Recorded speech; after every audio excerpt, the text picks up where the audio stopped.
Good afternoon, everybody. Randy here from Grow Up. Just want to say thank you for joining us at our first Grow Up Live webinar series.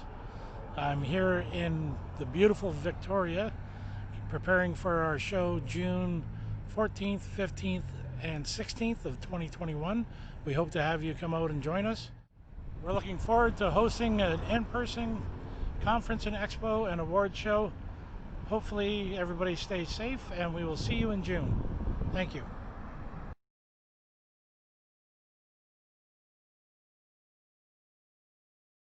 Awesome. Hello, everybody, and thanks for joining us.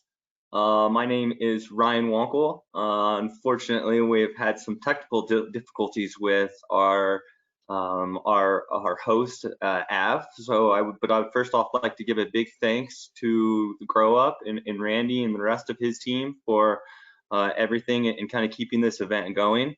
It's obvious. It's been really one of my most favorite events to attend over the past few years. And unfortunately, we're not hanging out in front of the convention center in Niagara Falls, or getting into any sort of late night shenanigans with Frenchie and the crew. So, but I think that I do want to always thank Grow Up for the events they put on. I think it's always been a really great blend of I would say the two separations and sides of the industry, where we have this legacy and pre-market, and now this existing very heavily regulated of cannabis production. And I think that it's been really important to kind of always blend and kind of know where you come from, and I think that makes it more impactful. So even though we're not in person, I do encourage there is a Q&A function, so please, I'd like to have it as interactive as possible. So please feel free to start those conversations, reach out to us, reach out to other panelists. I say try to utilize this for as much as that the interaction between us growers and consumers and wherever we are into this industry. So I first open it up. What's currently people are growing, if people want to get involved. What's your favorite strain you're growing right now? Maybe what you're smoking. What's trending in your retail stores? So if you want to just pop that in the chat and start a little side chat with everybody, that would be awesome. So a little introduction for myself. My name is Ryan Wankel. I am a second generation cannabis grower located here in Denver, Colorado. I ran multiple cultivation facilities from 2009 to 2015. Fortunately worked with, had an awesome team surrounding me. So accumulated a couple High Times Cannabis Cup awards through that. I currently work with Heliospectra. Heliospectra is an LED lighting company that's based out of Sweden. We were started and founded in 2006, and really with one goal in mind, and it was finding what optimal spectrums for crops at different stages of growth. We, as an LED company, have only focused on LEDs for plant growth, and so I work as the cannabis grower liaison, which fortunately has me working and meeting great people who we have on the panel today.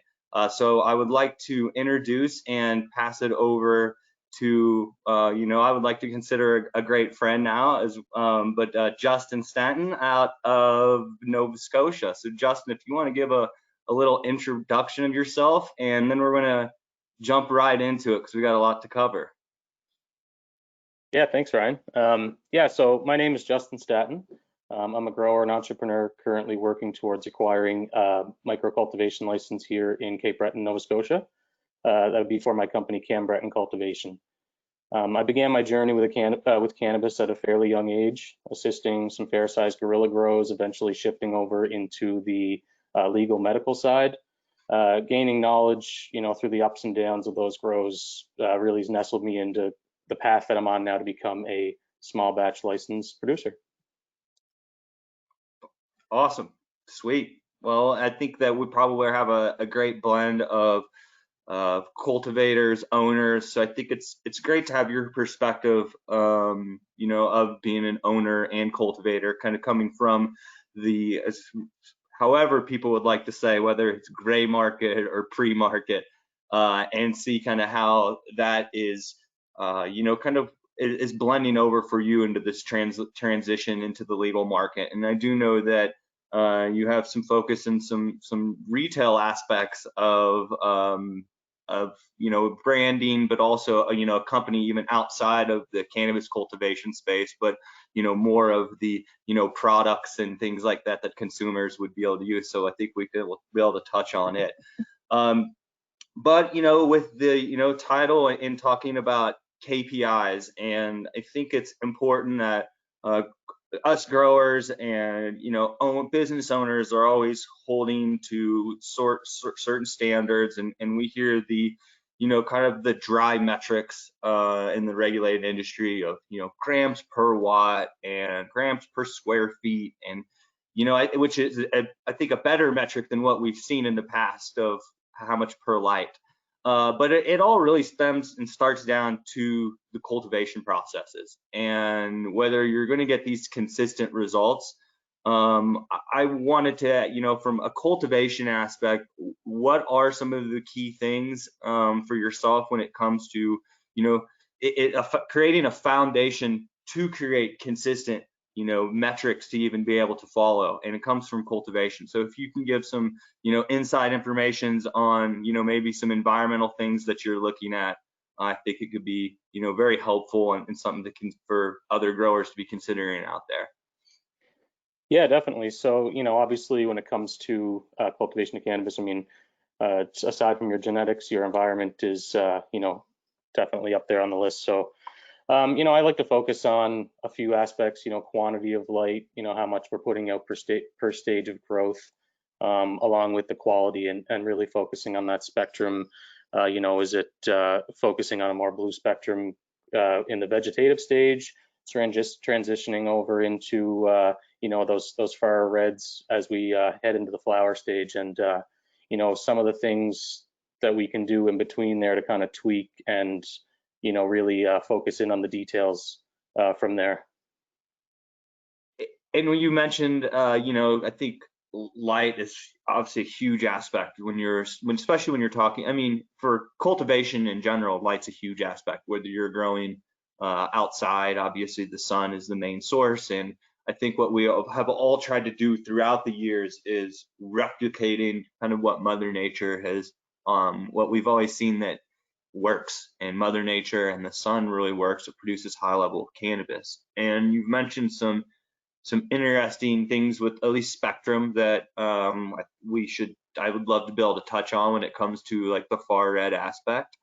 But you talked about quantity of light. Have you found that sweet spot for yourself as far as quality of light that you're receiving, and metrics that help you along that way to make sure that you're producing consistent growth, starting with that light foundation?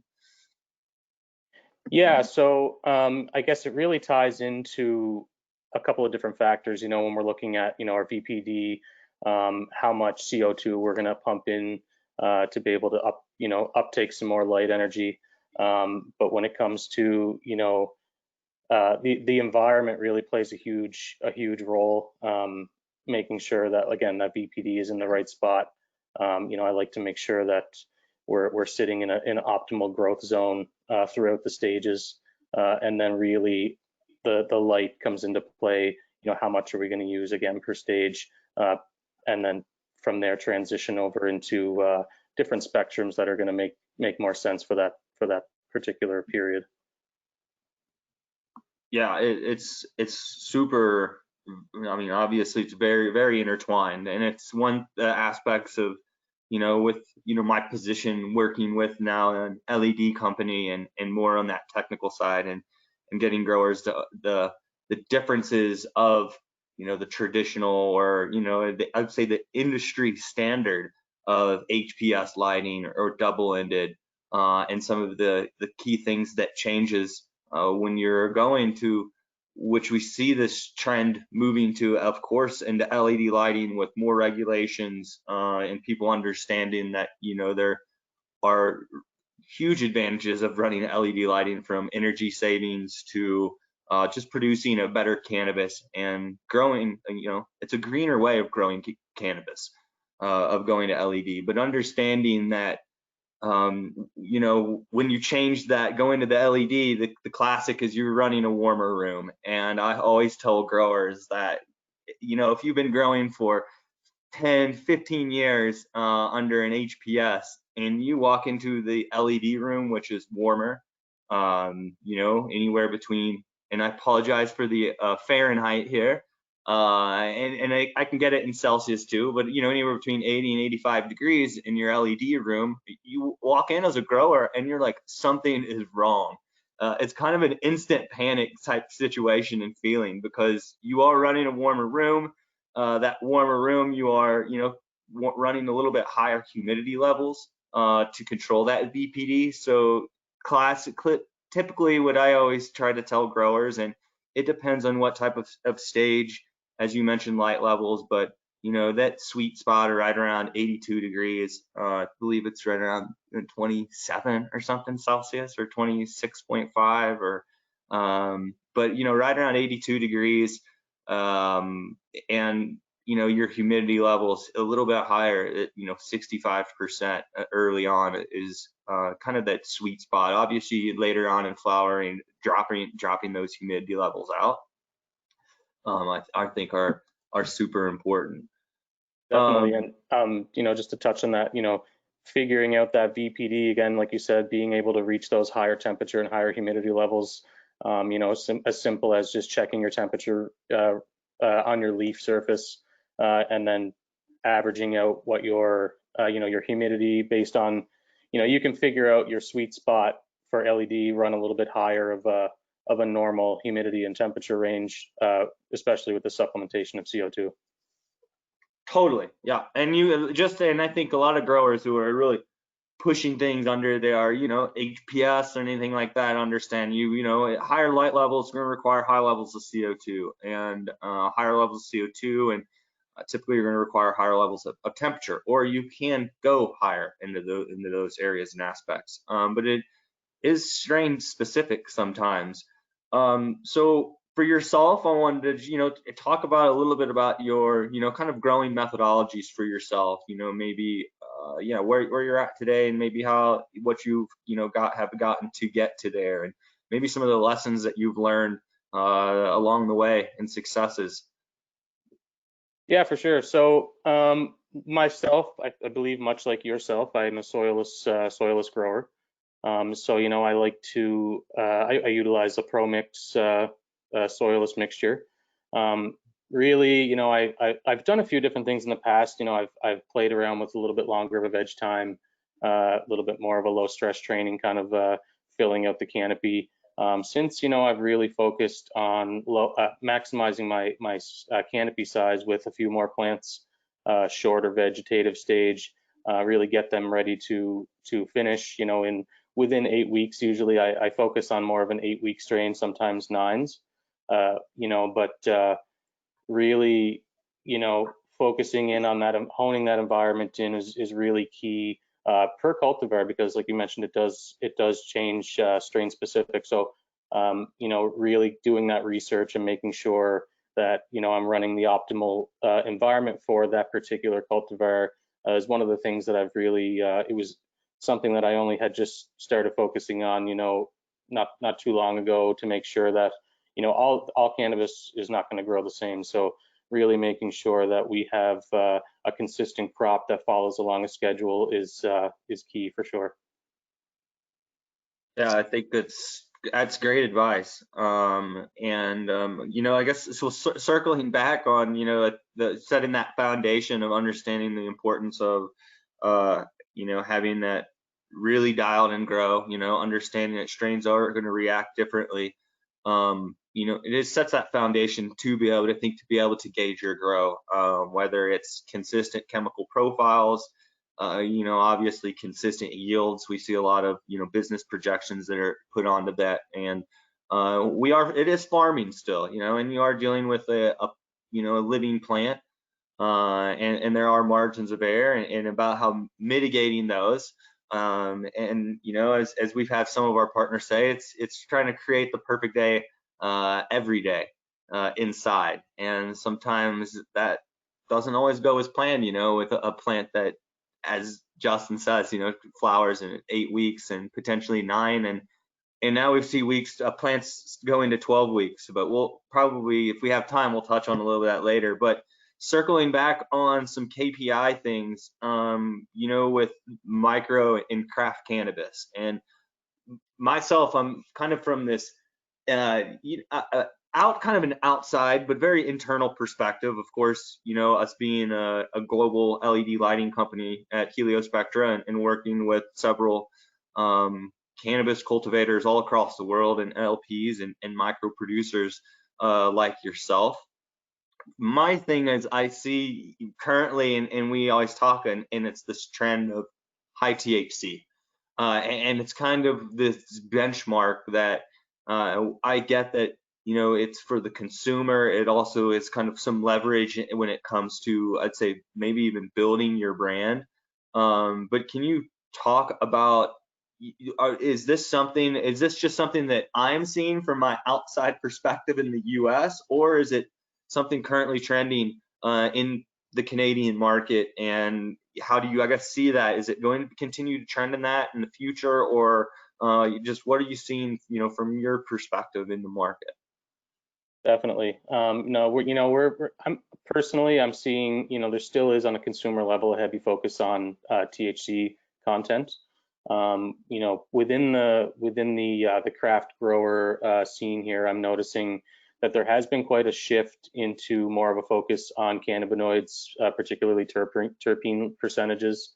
And really that comes down to there's been a bit of an influx more on the organic side, which is pushing higher terpene percentages, and in combination with LED lighting, I feel really growers are starting to hone in on making sure that the end product, not only does it are the effects good, but we've got a solid flavor profile, and the flowers look great as well.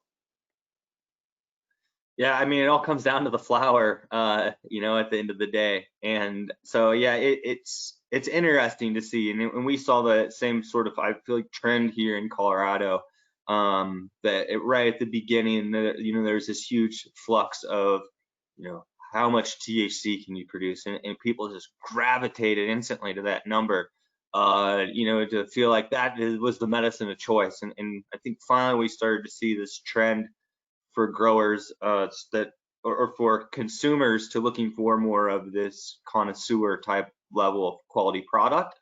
A lot of the reasons why we see a lot of micro cultivators who are building, trying to make a name for themselves, looking to LED to try to at least, set their product apart and give it an advantage. That there's only so many different tricks and trades that you can do with your temperatures and your water drops and into production treatments, and combine it with that strain, and as well as lighting, and lighting's just another piece of that puzzle to produce, high quality cannabis.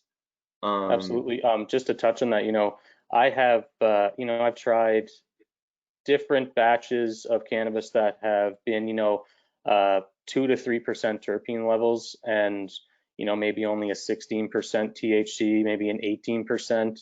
And they were comparable to anything that would be at 20 to 26% or even 28% on the high end. And really, I think it just comes down to, the consumer level. It's a bit of an education thing. I think it is what it boils down to. And now, they work synergistically, essentially. So, having those high terpenes, I think really it's surprising that you can actually surpass the effects of some of these higher THC strains. 100% agree, and that's where you see I love the hat, of course. We all know it's about terpenes, so Boveda is a great product. I've used it before. Keeping that longer shelf life on product is really key. So, and we see that you do have a longer shelf life, a little more broader range of terpenes under LED production. And the reduced heat, I think, preserving those terpenes on an environmental level, I think is one of the other benefits of running LED as well. 100%. 100%. You know, you're working on, you know, of course, building your kind of building you know, a brand presence, and, you know, a retail brand presence, getting people to understand, you know, of you know, wanting your product, a very high quality product. Can you touch on, you know, even some of the strains that you see that you're tending to grow or build your brand around, how you're going about building your brand, and also, you know, you do, and you have also another aspect in front, which, you know, happy, I think, to share your experiences on, you know, the retail experience that you're having with a current kind of other project that's a little bit out of the cannabis cultivation or the, you know, retail of cannabis selling, but more of the goods for consumption of cannabis. So, you know, how are you going and navigating that and building your brand, in both of those fronts? Right. Well, you know, strain selection is one of those things where, you know, there are so many different cultivars out there, so many different, you know, choices to make. And I think, you know, staying ahead of the game and making sure that you put something out that, you know, I'm seeing currently on the current legal market here in Canada that, you know, there are a lot of, you know, redundant cultivars being used and being brought to market. And I really feel like, you know, staying ahead of the curve and on a craft perspective, you know, making sure that having some, you know, some newer genetics, maybe some more exotic genetics that you normally wouldn't see. And I believe, you know, that may kind of touch into the, you know, the longer, you know, 12-week strain kind of side of things that, you know, we can chat about later. But yeah, I think, you know, just again, making sure that some of those genetics are well selected. You know, I prefer, like, I love anything that has cookies genetics, and I think, you know, that probably speaks for a lot of people out there. They've been around for a little bit, but they're still holding pretty strong here. And, you know, on the side note, so I'm currently taking over Mary Jane's Smoke Shop in Sydney, Nova Scotia. Mary Jane's is, you know, the pipes, bongs, all the accessories, has really been a staple here on the island since, I believe, 2001. You know, and they've done great for the community here. Our goal is to really be on the front lines, you know, interacting with growers, interacting with consumers, and finding out, you know, what they're smoking on, what their tastes are, and, you know, kind of just really having, you know, feet on the ground to make contact with those people. I think is really an important part of both, you know, what we're trying to do with Cam Breton and, you know, bringing together a whole community here is, you know, I think that's going to be important. Yeah, I think that's a really important, you know, point. I think that sometimes gets left out, you know, of the front lines and kind of with what is happening with, you know, that consumer trending brands. As we know, it's not, you don't just see what's trending now and all of a sudden you're producing it, you know, into your garden and hitting it on the retail shelves. I mean, it is a process of implementing this in a legal fashion and legal market. And you are seeing, you know, I when I used to come up, you know, in the first few years and seeing the market take off, and I used to be like, oh, get more of these, you know, good Colorado and California genetics, and, you know, some of these things from the U.S. Now that's pretty much all that I see almost nowadays. But that's fine. I wish there was a little bit more of some OG and some of that gas, but you know, that's just my personal perspective and flavor. But we've talked about the 12-week strain, and, you know, I don't think that everybody has necessarily an easy answer.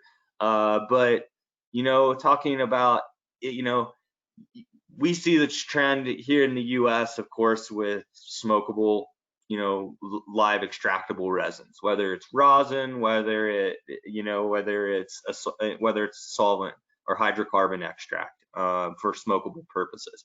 Particularly, of course, from a cultivation standpoint, everybody loves GMO, and GMO in a cultivation standpoint is about a 12-week strain. Really great when you're talking that you like implementing your 8-week strains. And so it might not even, you know, sometimes it just doesn't even work and navigate into your system. But let's just say that, you know, the margins are high enough that it will help start to build your brand. Do you have any pointers for, you know, growers, micro cultivators, producers, or should they just run and hide and try to find the next trending strain that's 8 weeks? I think like really it boils down to, particularly for micro cultivation, being restricted under that canopy size, 2152 square feet. It really boils down to a scheduling thing, and if you're able to work that in, with your current crop schedule, there's steps that you can take to maybe shave some time off of those 12-week strains. I know, from maybe reducing your light down towards the end of the flowering stage, that's been effective at reducing some of that time. But really, it comes down to a scheduling thing, and really being able to work that in to make it, work from a business standpoint is important. Yeah, I think it's tough, but I always, look at cultivation, look at processes within your cultivation too that you can try to optimize. And you mentioned blue light. Having that optimized light for your specific veg, you're going to find that you're going to decrease your overall veg time, for those really stubborn strains. So, having that veg a little higher, percentage of blue, we find at Heliospectra very beneficial and shave off. Also, we find that the having a far red within the spectrum. Far red's naturally produced in the sun, so it is a more broader spectrum, and it is even closer version to the sun, if you would say that a lot of these plants have, of course, evolved naturally with far red. So we find that growers can reduce their harvest time compared to spectrums without far red, anywhere between 5 to 14 days, which can play a huge role, critical role with sometimes reducing some of these strains to 12 weeks. Justin, you mentioned some of the light, lowering intensities, and it does come to a scheduling factor. And for me, we of course see people trending in rooms and going to larger rooms, but managing from a micro cultivation and canopy size, that obviously is going to starts to get tough to be able to navigate. But we have found that people will do smaller, reduced canopy sizes, reduced rooms of particular a 12-week strain. I have found tricks of running a 10-10 cycle time on 12-week strains. Again, it becomes a whole scheduling nightmare, logistics nightmare, of course, because you are changing that on and off time every day, but you are reducing 4 hours. Typically, you can reduce that on a strain that maybe is 70 plus some days, you can reduce about 10 days down just by running a 10-10 photo period.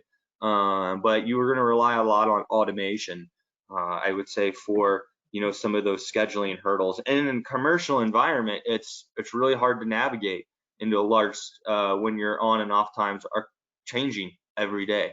But it is another one of those techniques that I think that people haven't looked at. You can reduce photo period down. We've got some great information at Heliospectra, and if you go to our website, check out our grower center. If you haven't checked out our ebook, we've got a lot of awesome resources when it does come to talk about light. In there, we do touch and reference on doing a photo period of 10 hours off and 14 hours off for some of those stubborn equatorial based strains, maybe like ghost train haze that starts to foxtail out and things like that. Just of different ways that you can look and utilize light to be able to speed up and finish that production time. So if anybody has any questions, we are going to reserve 20 minutes for some Q&A. So please, would love if anybody does keep those questions coming. But we do have a few more topics and we've been overextended. So I wanted to talk a little bit about some harvest and post-harvest techniques. We could talk about some into production treatments if you want when it comes to cultivating. We kind of touched on a lot of those into production with those that talking about the GMO and a 12-week strain. How are you doing harvesting for yourself? Are you hand trimming? You doing wet trimming? What makes sense for you and your business? Yeah, I definitely am a hand trimmer. I like to preserve those trichome heads. That's my number one, especially when you spend all the time trying to make sure that we're really producing that resin content in the buds. So I make sure to, it depends. It's really is strain specific. I'll generally do like a light manicure wet, and then really full trim dry, and really just like I said, try and preserve those trichome heads. That is, there are a lot of great trimmers out there, and machine trimmers. I'm not against them, but I just feel that from from a high quality end product standpoint, I like to give those buds a little extra love. I like to have a look at them, see what we actually were able to produce, whether from a visual standpoint, if we're looking at a consistent product from the previous crop. And yeah, that's my meat and potatoes when it comes to trimming. Yeah, I think your patients and your consumers would be happy to hear, I guess the level of quality control that you're going to, put your product through. I think is really important for the market, and I think we've seen, the lack of quality and what it has done, and a negative impact in, a lot of these large producers and LPs. Again, I have a little more of an outside perspective, so it maybe is a little bit, obviously maybe a little bit blurred, but yeah, seeing the impact of, low quality products and what that's done to a lot of these large companies and brands, but also I think showing the importance of, micro cultivators, growers like yourself, who have been doing it for a long time, who obviously have a lot of care about the plant and the product, the consumer of it. There's a lot of that goes into that relation. Just for the last, before we go into some of this general Q&A, which we will bring in one of my awesome coworkers to do that for us. Let's spend this last, 6 minutes maybe touching on what you found, what drove your decisions to go in with LED. Obviously it's a lot of, there's a lot of interest into the market, and there's still a lot of growers who love HPS lighting, and they love using street lighting, as I would like to say, but it's street lighting that works very well to grow plants. But for you, what are some of those benefits for yourself? And circling on KPIs, and we try to always talk grams per watt and grams per square feet. Were any of those driving factors for yourself, and what are some of those other benefits for LED for you? Well, I think for me personally, right out of the gate, it was an overall reduction in the energy consumption. That was important, especially from our business standpoint. Some of the values that we'd like to push forward are being as green as we can. So yeah, less heat displacement, the energy savings. You have to realize, you're not just saving from the actual draw of the LEDs, but you're running less, less air conditioning, and it all ties in together. From a production standpoint, I mean, the ability to really tailor that lighting plan for a consistent yield, cannabinoid production is really where the LEDs shine through. Particularly with that resin production, I've just noticed, it's really night and day when it comes to, HPS. You can still pull some really nice resin out of there, but I could, and it comes down to that spectrum, and it comes to, being able to, run, even if you want to give it a bit more of a blue treatment towards the end and pump those resin glands out. That's really what sold me on LED for sure. Yeah, I mentioned it earlier that I tell growers there's a greener way of producing cannabis. Cannabis is a huge energy hog, especially indoor production. A lot of this has been focused around indoor, and of course there's outdoor and greenhouse, and using supplemental lighting. Outdoor, of course, being the most efficient and pretty close to, depending on how you're growing it, but pretty close to zero impact in a way. But cannabis indoor production produces a huge carbon footprint, and I think that looking and understanding that when I talk with growers, they're asking me, how much does the light yield? And I always just do kind of the play on words, because it's like, okay, yield, and of course I know they mean, how much flour does this get? How many pounds does this thing get?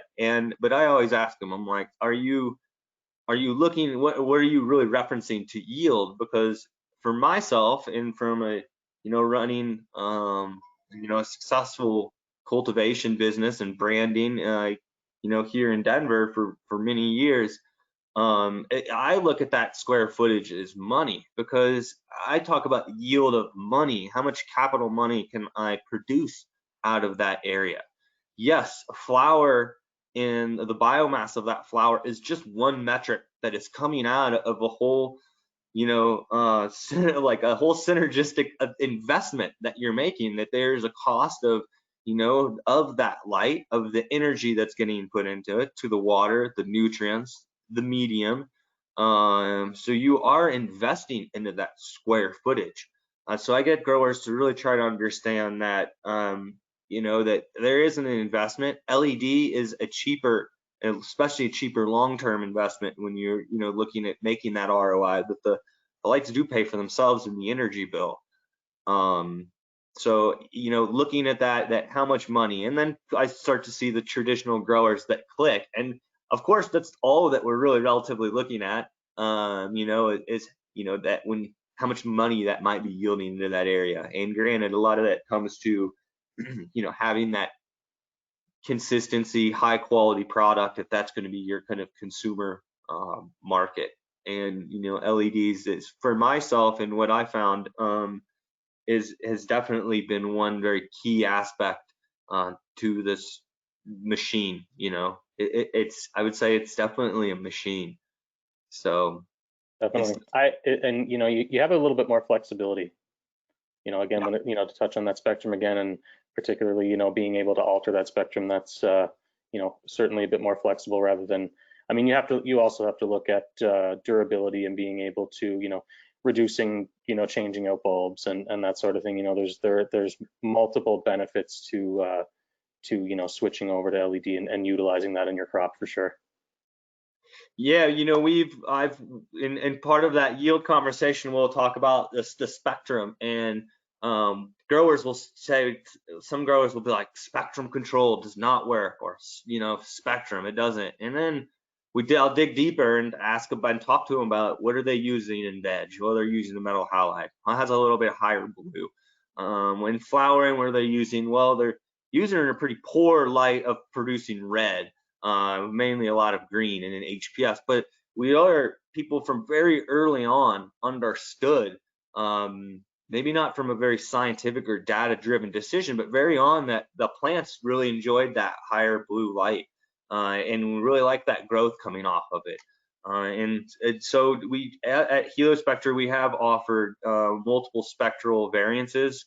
We, with the Mitra platform that does have a slightly higher blue light, that we'll find that growers will prefer into that veg. And if they have a veg and mother room, keeping a really nice, short, healthy plant, when the light that we would spec, the Lyra spectrum, which has the higher percentage of red and also includes that far red region, which we find is very beneficial for not only, for this, crop production, and maybe in speeding off and shaving off some of those days to harvest, but we find it with canopy penetration, that you get denser canopies with that application of far red.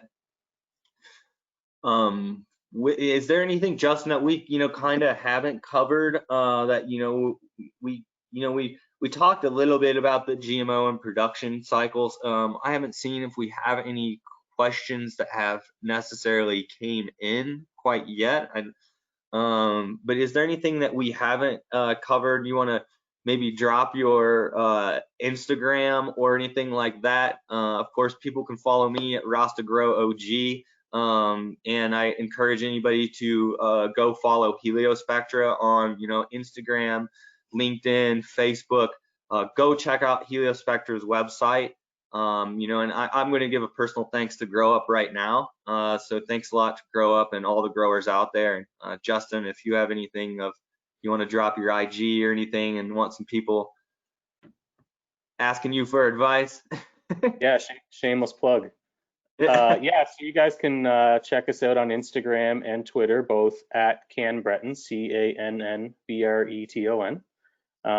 Really, we haven't really focused anywhere else on social media, but Twitter, we love the Twitter community. And yeah, check us out. We're always posting some good stuff. Cool. And I would say go check out, Mary Jane's out in Nova Scotia. Support a locally owned business. It's super important during these times. And with that, I see my awesome coworker Sarah Basiri here, so I'm gonna pass it over her to handle some of this Q&A.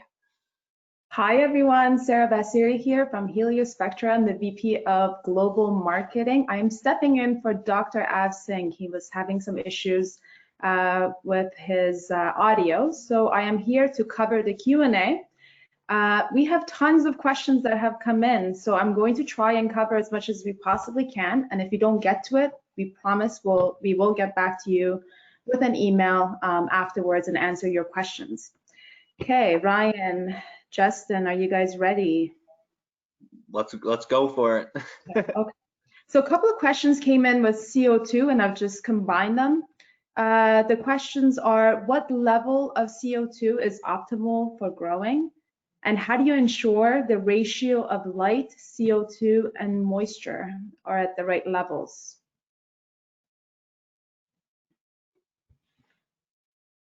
Justin, you want to be able to go ahead and shoot? I'm sure we both, have some input on it. So go ahead.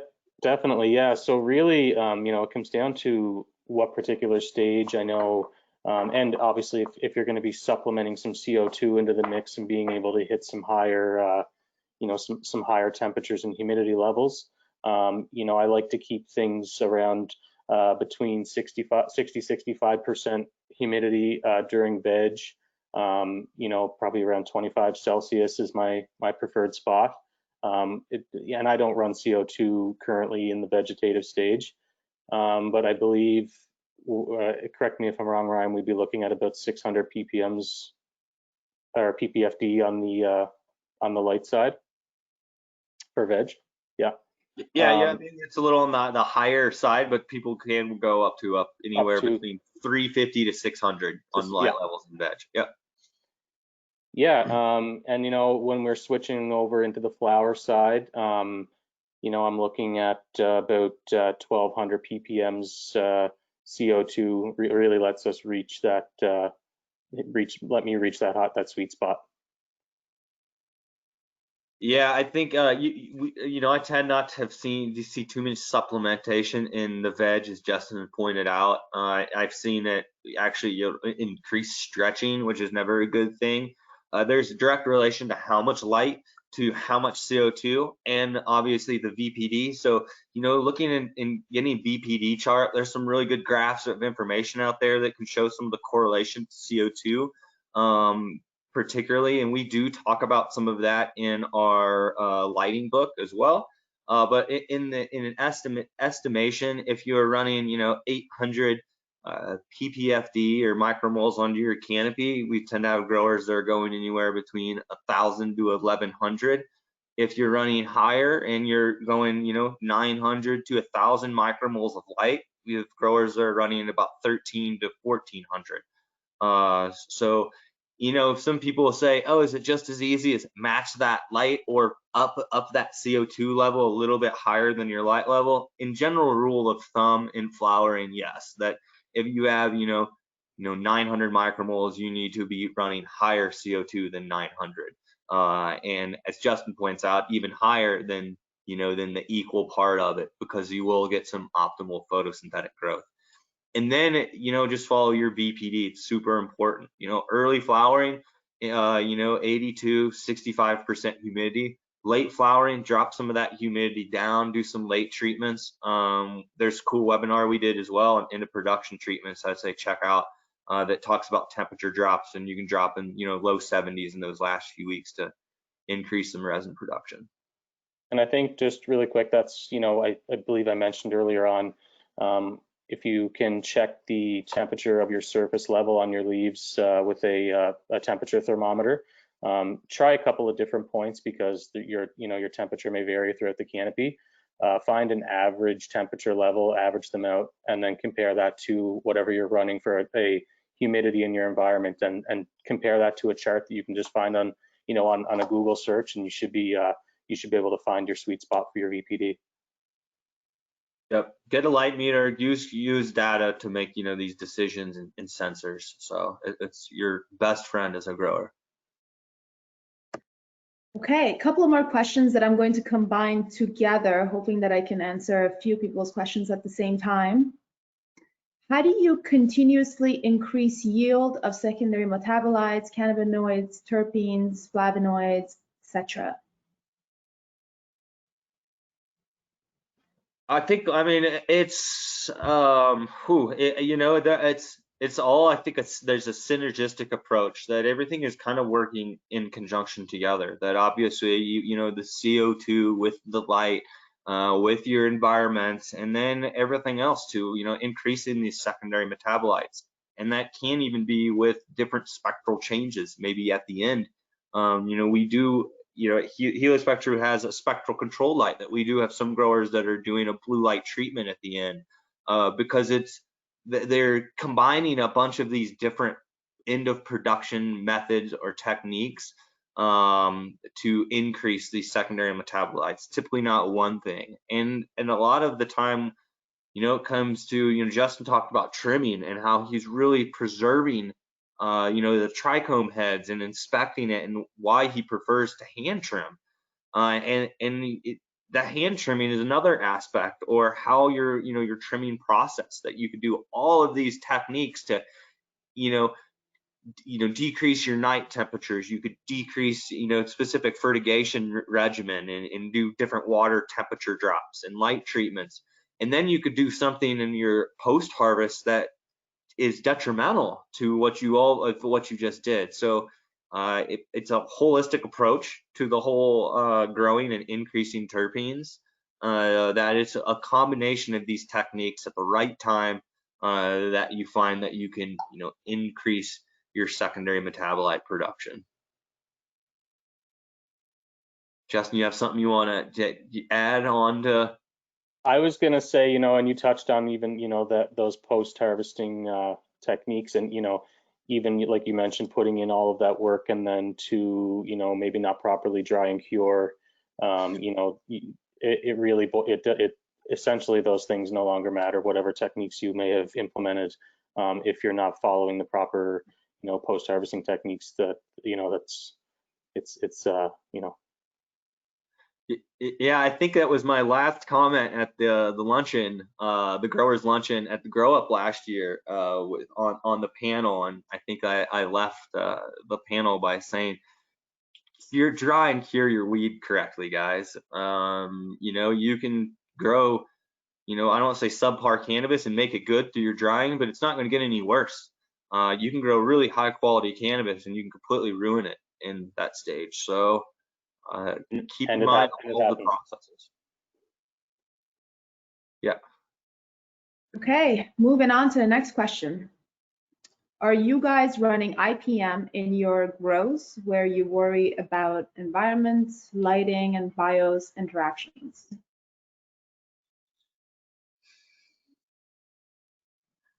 Yeah, I'll let you touch on that one, Ryan. Okay, cool. No worries. I think, I mean, IPM is essential for any, and if anybody doesn't, it's, integrated pest management is essential for any sort of commercial operation. And obviously your environments play a large role. Also, why I encourage growers to transition to LED lighting, specifically HPS, everything works into, again, a system altogether. HPS lighting provides infrared light, which physically heats up water. Reasons why you run a cooler room under an HPS light. That infrared will physically heat up the water into your leaf temperature of your plant. It also will heat up any sort of bugs or pests that are there. And we all understand in reproductive cycles, most of the time those bugs want to be typically warm. Sometimes they want to be dry. Perfect environment for what an HPS creates under for growers. So I think that's the first thing I think growers start to even notice in a commercial aspect, is how much difference the light plays in a role to their integrated pest management. The plant's much healthier, and as we all know, a healthier plant is going to produce healthier cannabis. It's going to, produce a more broader chemical profile. The plant's naturally a healthier plant's going to be more resistant to bugs and pathogens. So all that plays an important role into all your system. And then obviously regulations, Canada is a little bit, different when it comes to, what type of controls that you can use. And so that it's important to, of course, follow all of that, but understanding, these systems, building systems that help you and not work against you, I think are very, very important. I always say, people are worried about, powdery mildew. Well, you go to LED lighting and you're running between, 80 and 85 degrees, and powdery mildew can't form above 80 degrees. So you are kind of eliminating, these factors where, HPS makes this perfect environment. It, builds up that temperature within that leaf, and right when those lights shut off, you see this huge temperature spike. And then you get these microclimates, and you're trying to combat it with your hot HPS room by cooling constantly, and boom, you have powdery mildew outbreak right in your cold spot in your HVAC. It's just classic scenario. So just making sure you have systems that work with you, not against you, super important. We've had lots of discussions recently about pests and pathogens. Brian and I.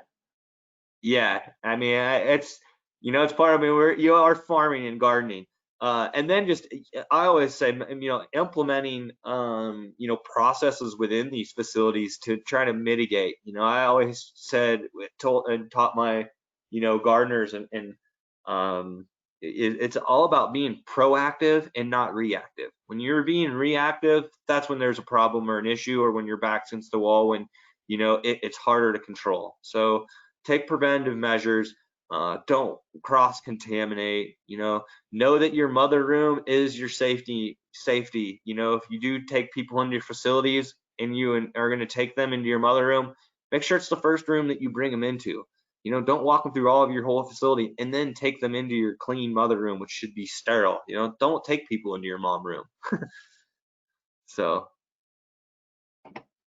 Okay, on to our next question. There are tons of questions here, guys. This is great to see, and a lot of comments that I'll share with Justin and Ryan afterwards. There's a lot of shout outs to you, Justin, so I'll make sure that I'll pass those on to you after the webinar. Awesome. But on to our next question. What should growers look for when evaluating different LEDs?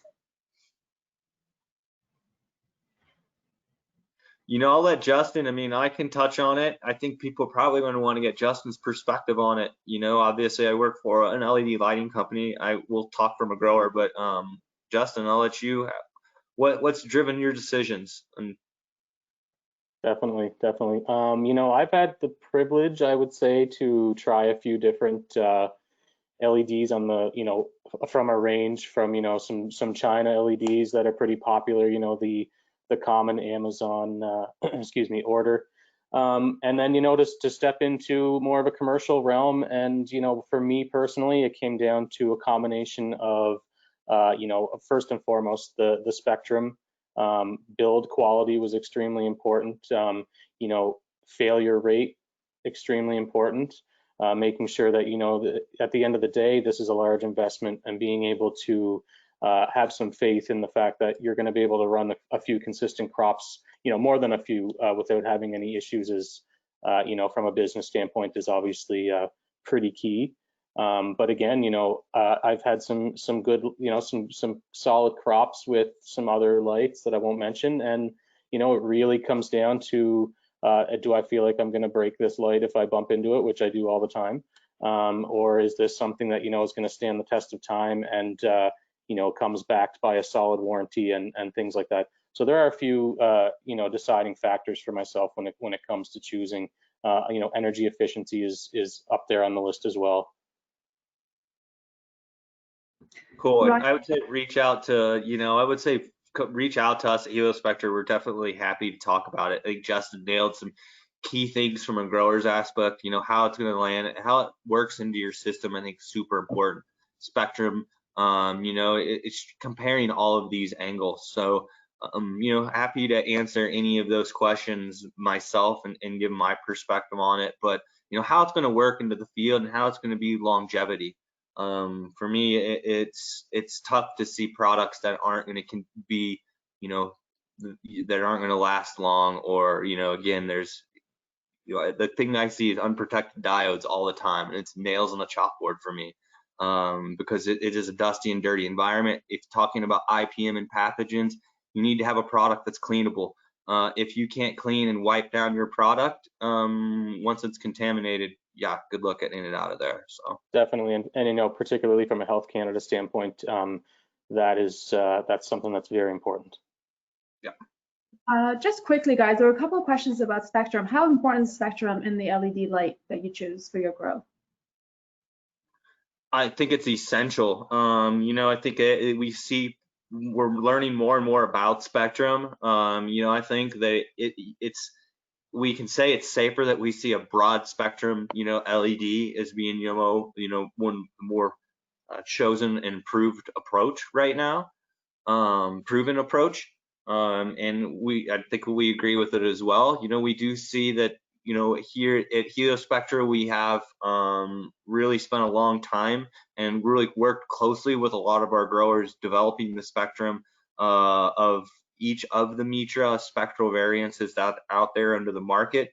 We see that, that green and white light is very important to secondary metabolite productions, to canopy density. But we also see what really starts to set our spectrum apart is the far red that's into the spectrum and the advantages that has to the cannabis plant and flowering plants. That cannabis is geographically has adapted and evolved naturally with far red presence into the spectrum, just naturally from how it's been bred, and especially a lot of these indicas and plants that have grown closer to that northern parallel in the mountains, that we see a direct huge benefit of having that far red present into that spectrum. So I would say make sure that you take these efficiencies into account, but making sure that you're going to be looking at the spectrum, because different efficiencies, different spectrums will have different efficiencies. So don't let one of them all be your deterring factor, and take it all into account. Definitely, I just want to touch on that. I've made a few mistakes in the past, when first starting getting into LEDs, and one of those being, utilizing a little bit too far red of a spectrum. It might have in the early vegetative stages, and it would work well for some of these indica strains that might have been like really short, dense plants. But then I found running a couple of different strains that really were stretchers, and that's when you really come into notice and say, okay, I'm definitely not utilizing the proper spectrum here for optimal, for yield. There's a number of different benefits. Yeah, we talk about spectral quality, what that type of light's coming out, spectral quantity, how much of it, and then in general you're looking at a photo period. So, one of the general aspects of light, but they definitely all work hand in hand together. Okay, I think that's all the time we have. We're closing in on the hour, so we want to wrap up the Q&A. If we didn't get to your question or your comments, we promise we'll get back to you through email. This webinar is being recorded, and a link to this recording will be provided to you within the next 24 hours, so be on the lookout for that email. If you want more information about cannabis-related ebooks, blogs, articles, webinars, we have it all on our website. Check us out at heliospectra.com. Lastly, I want to thank the Grow Up Conference for having Heliospectra kickstart their webinar series. Thank you for having us here. And thank you to Ryan and Justin for sharing your valuable insights with us. This was a great webinar, and we want to thank you for giving us your time. And thank you to everyone for joining. We appreciate your time.